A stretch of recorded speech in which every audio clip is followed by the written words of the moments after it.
I want to be the very best, like no one ever was.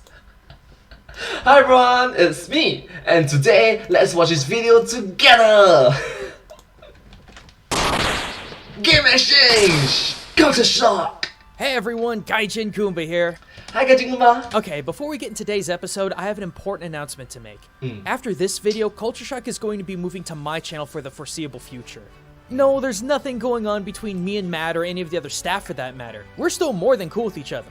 This is more of a technical thing because of YouTube's changes in how it promotes videos to viewers. Due to these changes, both Matt and I think it'd be best if I house my core content on my channel and see where things go from there. But Culture Shock isn't done, far from it. With every new game release, there's something to dissect and discover. So as long as people are still wanting to watch Culture Shock in its new home over on my channel, I will never stop making it. But for my last video here on the Theorists channel, I've been racking my brain trying to decide what would make for the most appropriate episode. There's something big I need to talk about when it comes to the newest God of War game, as I think I may have stumbled onto a clue that gives us a look into where the series is going for the next 5 to 8 years. God of War is interesting. Mario is good. But for my last video here on the Game Theorists channel, I wanted to cover something that highlights the legacy of what I've been trying to leave over the last 6 years. True. That's absolutely true. The last episode must be very important. The core idea of how some of the most popular games we've ever seen are completely rooted in the living, breathing culture that surrounds us. And really, there's no better example than Pokemon. This is a franchise that I swear is going to completely take over the world if it hasn't already. I mean, for crying out loud, this is a game series that has continued to dominate over 3 generations of gamers, and there's no slowing down for it. I'm 32 years old, yet I still have vivid memories of playing it for the first time back when I was only 12, and I don't have that many childhood memories. Yet, even as an adult, I find myself enthralled by Pokemon's modern incarnations, with games like Pokemon X and Y, Sun and Moon, and lordy, we can't forget Pokemon Go. The mass cultural effect in that game on the US alone moved mountains. Don't forget, Detective Pikachu! Thousands of players, complete strangers, coming together to chase after pieces of augmented reality data. It was so huge, it even made its way into politics. But I'm trying to figure out how we get them to have Pokemon go to the polls. And E3, holy crap! The announcements about these new Pokemon games alone were more than enough to get people hyped without all the information drops we got this year. And if you still doubt the absolute power of Pokemon... Oh my god, Touching looks so buff! Looks so strong! Buff, Suki! Buff, Touching!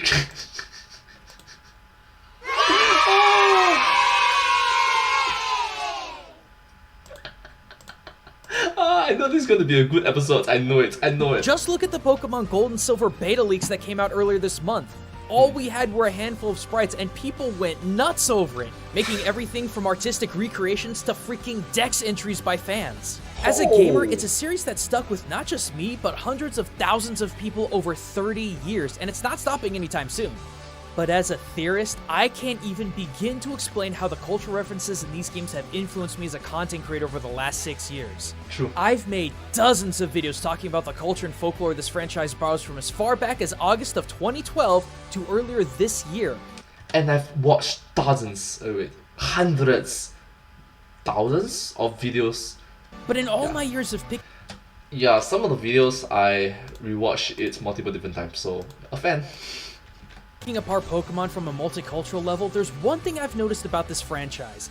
No matter how diverse Pokemon gets with its designs or locations, Game Freak and Nintendo bring to every generation of Pokemon folklore flavor from Japan. I mean, just earlier this month, the Pokemon Center announced a new line of merchandise in the theme of 𝐻𝐸𝐻𝐸, or Night Parade of 100 Demons, one of the most recognizable things when dealing with Japanese yokai monsters. With except, well, Pokemon. I mean it too, every generation of Pokemon has at least 1 or 2 direct references to Japan's folklore. Like, take Drowsy and Hypno for example, Gen 1 Pokemon. As a kid I thought these were some kind of composite hippo creatures, but no, they're literally one-to-one with a well-known yokai called the Baku, a tapir-like creature said to eat the dreams of humans. Now, while recently they've taken on a more benevolent position, only eating nightmares for the good of all, they've been described as monsters who devour all dreams, potentially devouring people's hopes and desires and leaving their prey a depressed husk of humanity. So yeah, you can thank the Baku exclusively for these guys as well as their signature move Dream Eater. Wow, that is surprisingly dark. That escalated quickly. But he's not the only one with a direct connection to Japanese yokai. You've also got Shiftry, a Gen 3 dark grass type who also has a one-to-one connection with an ill-tempered mountain spirit known as a Tengu. More specifically, a subcategory known as an old Tengu. 天狗，大天狗，不，天狗，大天狗，天狗，Tengu. While there were lesser Karasu Tengu who were Tengu, Karasu Tengu. half human, half crow, old Tengu were the alpha of the species, who typically had long flowing black or white hair, a long pointed nose, wore single-toothed Geta sandals, possessed dark powers to create illusions which they used to ambush humans, and finally, old Tengu would wield a 𝐿𝐶𝐸 fan that allowed them to control the winds themselves. One look at Shiftry's design and moveset and yeah, it's all there. The nose, the hair, the Geta, the fan, a moveset based on backstabbing in the wind, it's all there. Heck, Pokemon's Japanese references are so dense that sometimes they didn't even bother borrowing monster folklore and just straight up took concepts from ancient artifacts. In Gen 4, despite their underwhelming appearance, Bronzor and Bronzong are both modeled after critically important religious symbols of Shinto and Buddhism. In the case of Bronzor, it's modeled after one of Japan's 3 sacred treasures, the legendary mirror known as Yata no Kagami, or the 8-handed mirror. Yata no Kagami. Mirrors by themselves represent truth and wisdom based on the idea that looking into it reflects back all things, both ugly and beautiful, but this particular mirror had a very important role to play in literally saving the world according to Shinto.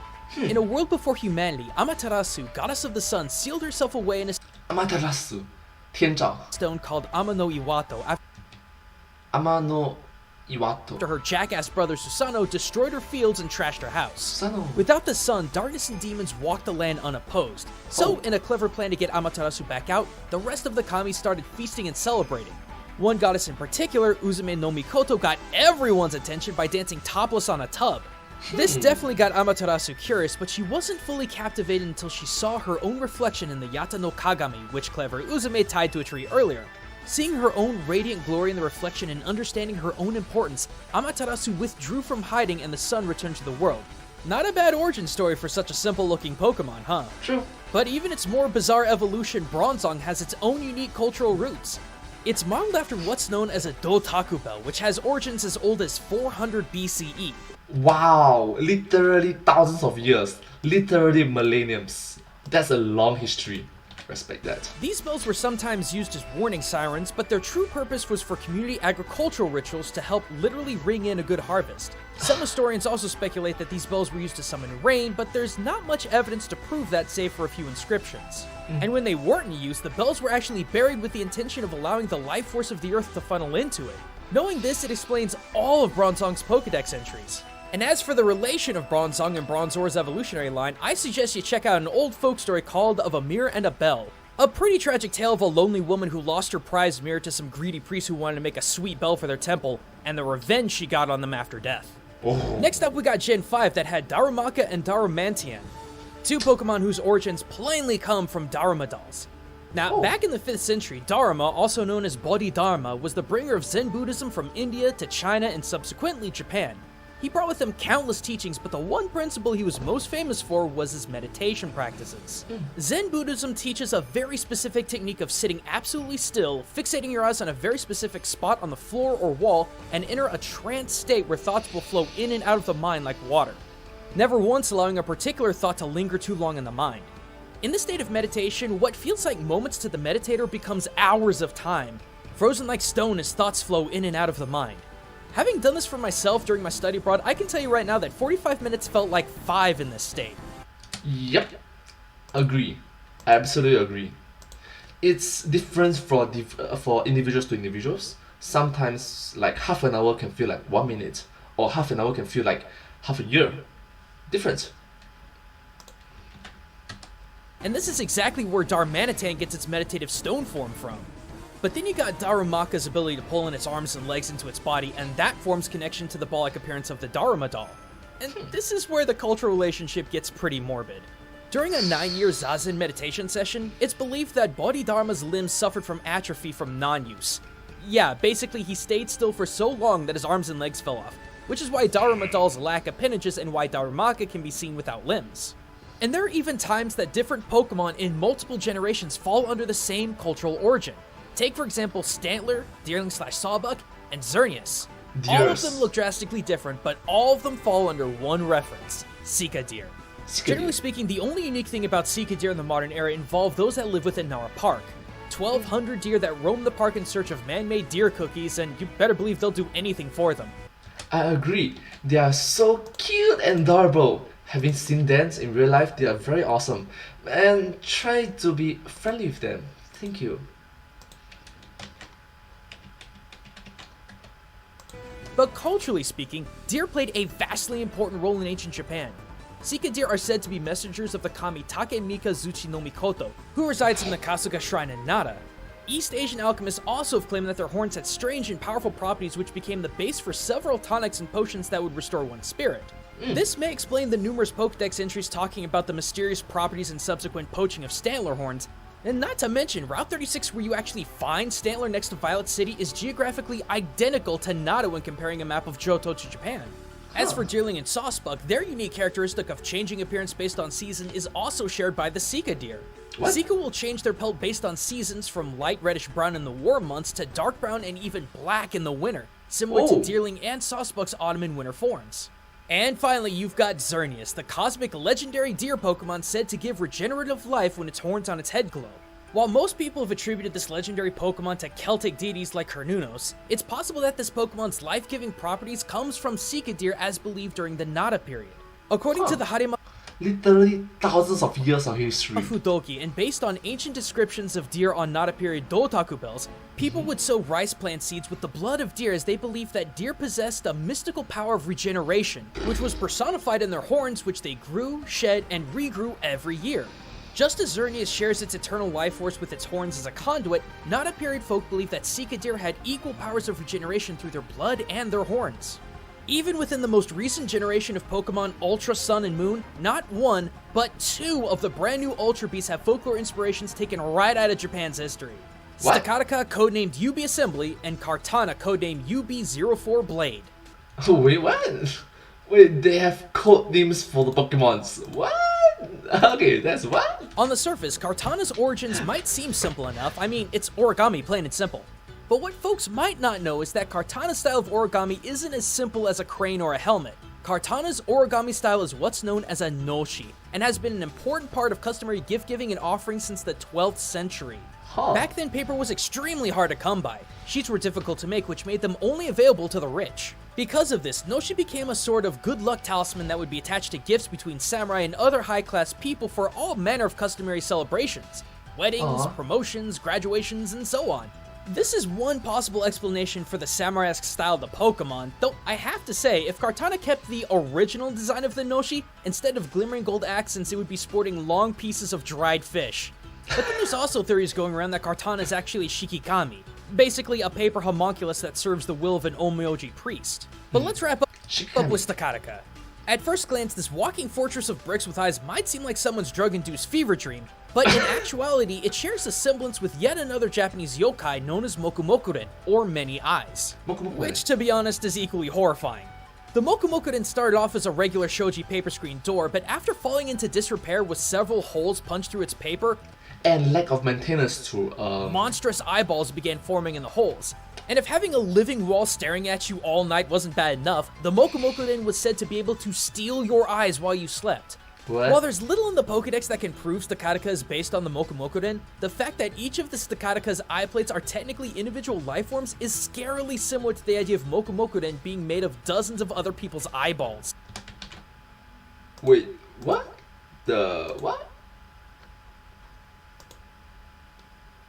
I thought Pokemon is supposed to be family friendly and general public wholesome. What? What? Oh, and these are just Pokemon, guys. I didn't even mention the fact that the first 4 generations of Pokemon actually take place in Japan, if the maps are to be believed, but that's a video all its own. But you know, the craziest thing about trying to culturally analyze this Wait, there's even crazier stuff? franchise is that even if I were to break down every single Pokemon to its Japanese reference, I'd still only be halfway done. One of the things that Pokemon has done that I've seen few Japanese RPGs, let alone Japanese games themselves, do is expand beyond their borders. As Pokemon gained worldwide popularity over the years, so too did it broaden its realms of inspiration. And to be honest, right, speaking of that, I personally think that I really respect the developers of Pokemon because they spread the borders. They how say outside of Japan, internationally, globally, and sometimes people will give discrimination. Sometimes will say that it's culturally inappropriate. Sometimes people will just give haters gonna hate, and I've got to say I really respect them for actually pushing the boundaries, actually making everyone be connected more. After all, we are just human beings. What started off as Kanto, Johto, Sino, Honen, and the Sevi Islands, all references to real-life locations in Japan within the first few game entries, evolved into locations that were inspired from places all over the world. Like Pokemon Black and White's take on New York with Unova, or X and Y's take on Paris, France with Kalos, or even the Hawaiian Islands in Sun and Moon with Alola. And with them came even more brand new Pokemon who took inspirations from their homeland. And I admit, it's actually kind of daunting as a cultural theorist to even try to piece together all these connections. True. But I think it's really important to do so. Because in the many years I've been a game theorist, the greatest joy that I've found in my work isn't the fact that I've learned so many fascinating and esoteric aspects about the culture of the world, but the fact that so many of you have been enjoying it. Every meetup, every con, every signing that I've done, I've met countless people who tell me about all the things that they've learned through my videos. And as someone whose lifelong dream has been to just learn and teach, I couldn't have asked for more. For every view on a video, for every dollar that someone put into my Patreon, and for every person who decided to swing by my Twitch stream, I've been completely blessed by all of you. You are the ones who made this stream possible for me. And it's because of you guys that I can keep bringing culture to gaming and beyond. So from the bottom of my heart, From the bottom of our hearts, we want to say thank you for making culture Oh, this is the original 𝐏𝐨𝐤𝐞𝐦𝐨𝐬. shock such a monumental achievement in our lives. as the series continues over on my channel, 𝐏𝐨𝐤𝐞𝐦𝐨 Media, we hope that you'll join us in our never-ending pursuit to learn all we can about the world around us through our favorite games. Heck, like I mentioned earlier, I've been non-stop digging into the Pokemon franchise for cultural references, and it's taken me everywhere from Japan, to China, to Ireland, to Hawaii, to South America, to inside the ring of professional wrestling. And there's still so much to look into, like learning how absolutely legit Greninja is as a historically accurate ninja. All of which you can check out over on my channel. Like I said, Culture Shock isn't even close to being complete, so I dearly hope you come along with us as we continue our journey to bring culture to gaming.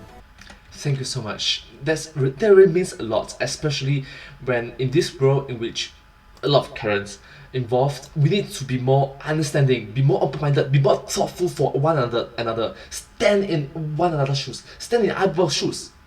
People can stand in my shoes, I can stand in their shoes and try to understand what they're going through. And thank them. Be respectful, polite, have a basic decency. But either way guys, as I've always said, until next time, this is 𝐏𝐨𝐤𝐞𝐦𝐨 signing out. Thank you so much for watching this video. Thank you for making this video. Thank you. If you do like this video, please remember to like, share and subscribe to my channel and comment down below if you have anything to share with us. Don't forget to follow my channel, and I sincerely appreciate all of your support, all of your encouragement, all of your gratitude and all of your appreciation for my work. Thank you so much. But hey, that's just a game. A game exchange. Culture shock. Thanks for watching. Thank you. And I hope to see you in my next video. Bye bye.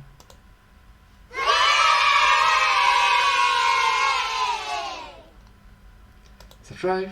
Thank you.